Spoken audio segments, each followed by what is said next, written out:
The points P and S are on the same side of a line segment QR such that angle PQR is 90 degree and SRQ is 90 degree.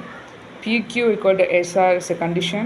So 4 statement கொடுத்துருப்பாங்க, அதில் எது கரெக்ட்னு choose பண்ணோம். Answer வந்து பார்த்திங்கன்னா இந்த statement தான் correct. எப்படின்னு பார்க்கலாம். QRங்கிற ஒரு லைன் செக்மெண்ட், அதோட சேம் சைடில் 2 பாயிண்ட் இருக்குது. அந்த பாயிண்ட்டை நம்ம எங்கே வைக்கிறது? இங்கே பாருங்கள், PQR 90 டிகிரின்னு சொன்னாங்களா. ஸோ அதனால் நான் இங்கே பிங்கிற பாயிண்ட் வச்சுட்டு QR லைனுக்கு இப்படி ட்ரையாங்கிளை நான் ஜாயின் பண்ணிவிட்டேன் தேர்ட் சைடை. SRQ 90 டிகிரின்னு கொடுத்துருக்காங்க இல்லையா.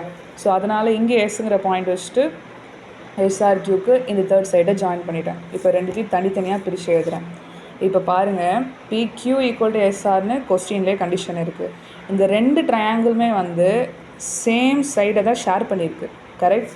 இப்போது 7th 8th புக்கிலலாம் வந்து இந்த கண்டிஷன் செக் பண்ணுறது வரும் மேக்ஸில். இப்போ பாருங்களேன், PQவும் SRவும் சேமு போட்டாச்சு, 2 ஆங்கிளும் சேமு. ஓகே, இந்த தேர்ட் சைடுமே வந்து சேம். ஸோ SAS கான்க்ருவன்ஸ்னு சொல்லுவாங்க. ஓகேவா. அப்போது இப்போ கண்டிஷன் எப்படி பார்க்கணுன்னா, PQR equal to SRQ correct தானே. பை எந்த அடிப்படையில் இது 2 ஈக்குவல் அப்படின்னா SAS அப்படிங்கிற கான்க்ருவன்ஸ் அடிப்படையில் இது 2 ஈக்குவல்னு சொல்லிட்டு கொடுத்துருக்க இந்த ஸ்டேட்மெண்ட்டை தான் நம்ம செலக்ட் பண்ணோம். சில நேரங்களில் இந்த இடத்துல இல்லை இந்த இடத்துல வந்து PQRனு போடுறதுக்கு பதிலாக அவங்க மாற்றி கூட போட்டிருப்பாங்க, இங்கேயும் மாற்றி போட்டிருப்பாங்க. ஸோ அதை நம்ம கேர்ஃபுல்லாக பார்க்கணும்.